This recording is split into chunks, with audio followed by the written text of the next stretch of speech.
singing loudly. It's my life. It's now or never. I ain't gonna live for da-da-da. I just want to live while I'm alive. Panting slightly. Okay, be honest. How much of that was actual English? I mean, you sold the emotion. The confidence was at 100%.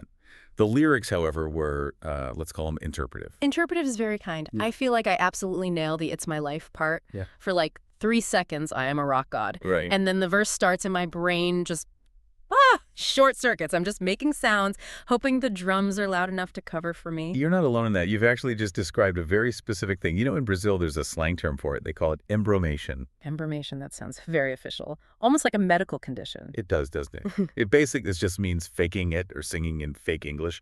But the technical term, the one we use in linguistics for what happens when you mishear a lyric, is a mondegreen. Oh, a mondegreen. I've heard that. That's like Jimi Hendrix singing, "Excuse me while I kiss this guy," right? Instead of the sky. Exactly that.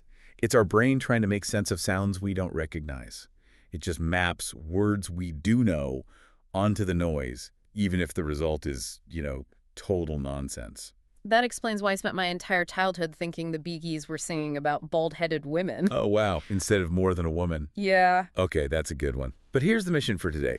We're not just going to fix your karaoke. We're going to use this whole embromation thing to actually understand how English really sounds. We're going to look at Bon Jovi and a little later Taylor Swift. So the goal isn't just to memorize lyrics. No, absolutely not. The goal is to stop faking it and start feeling it. And actually, before we get to the music, you're a fan of the show Friends, Fred. Huge fan. Why? Because I think we need to fix your whole philosophy first. Do you remember the episode where Phoebe tries to teach Joey guitar? Oh, of course. Yeah, she won't teach him the real chord names. She calls them, like, Bear Claw and Old Lady. Turkey leg. Yes. And Joey gets so frustrated because he wants the technical names. But here's the thing. From a linguistic perspective, Phoebe was right. Wait, what? You're telling me turkey leg is a valid teaching method? In a way, yeah. Joey was obsessed with the grammar of the guitar. Mm-hmm. But he had no rhythm, no feel. Phoebe knew that if you can't feel the groove, the technical name is useless.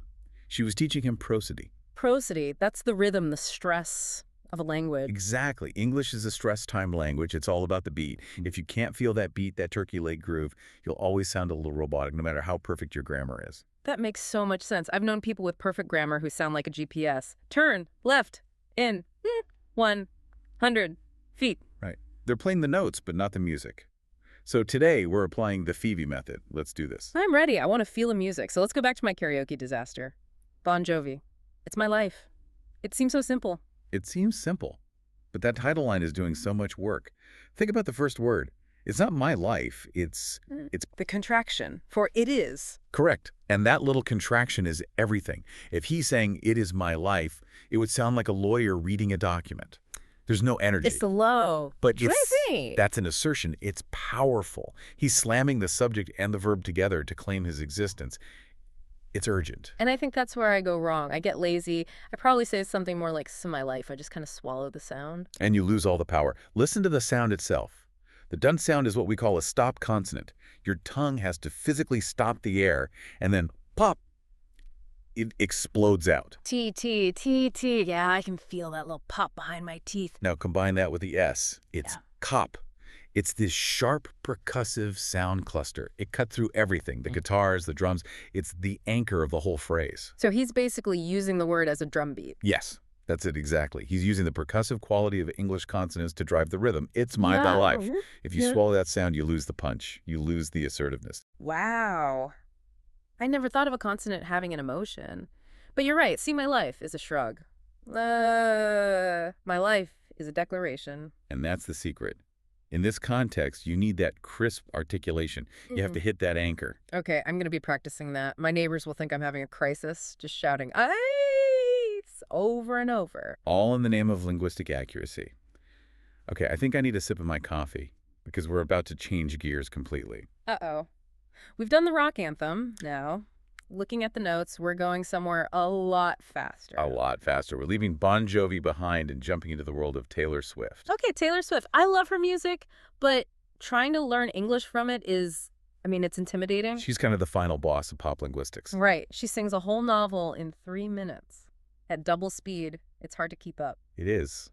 And we're going to dive into Shake It Off. A classic. Yeah. But first, the meaning. For the longest time, I just thought it was literal, shaking something off your coat. That's a fair guess. But to shake something off is a huge idiom in English. It's totally psychological. So it's about letting things go. Exactly. It's about not letting criticism or negativity stick to you. If someone says something mean, you just shake it off. You refuse to let it affect you. It's about resilience. Like that other line, haters gonna hate. Haters gonna hate, hate, hate, hate. Right. It's this idea that you can't change them, so your only option is to change your reaction. Just shake it off. Okay, so I get the philosophy, but the problem is trying to actually sing it. My tongue just ties itself in a knot. It feels like a tongue twister, right? Yes, it just becomes this wall of sound. And that brings us to the biggest technical idea for today. The reason you're struggling isn't because the words are hard. It's because you're trying to pronounce them as separate words. I'm sorry, what? I'm not supposed to pronounce them like words. Not like isolated words. No, we don't speak like robots. We don't say shake, it's it off. We use something called connected speech. Connected speech. That sounds like a nice way of saying mumbling really fast. It can feel that way. Yeah. But it's actually a very efficient system of linking sounds. Take the title. Shake ends with a consonant sound, right? Right. AK. Right? And it starts with a vowel. In connected speech, that ache sound basically jumps over and attaches to the next word. It jumps over. Yep. So we don't say shake it. We say shake it. Shake it. Okay, whoa, I hear that. Shake it. Now let's do the next link. Yeah. It ends in a T and off starts with a vowel. So the T jumps over too. But here's the American English magic trick. That T sound, when it's between two vowels, softens. It turns into what we call a flap T. It sounds almost like a soft D. A soft D, so not T off, but D off. Exactly. D off. So put it all together. Shake it off. Shake it off. Shake it off. Shake it off. It sounds like one weird word, but I can say it so much faster now. It feels smooth. Bingo.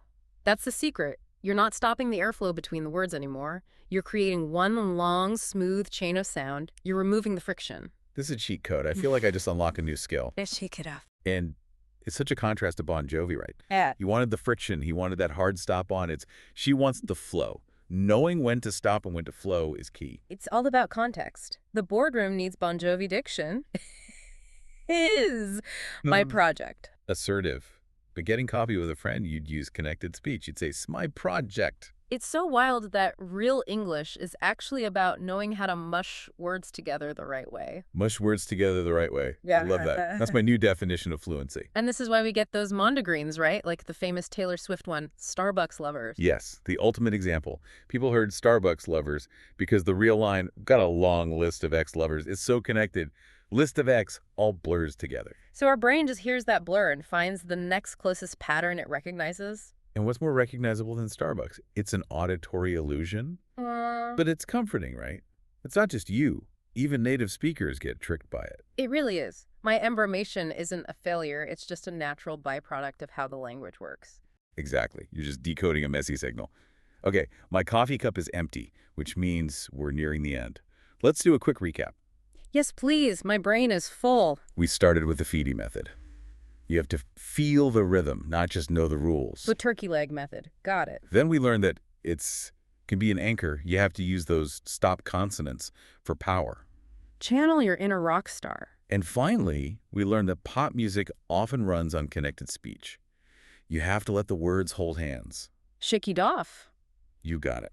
I feel like I can actually listen to music now and hear the mechanics instead of just, noise. And that's the goal. Turn the noise into music. Okay, before we go, I have a question for everyone listening. I shared my embarrassing Bon Jovi story. You were very brave.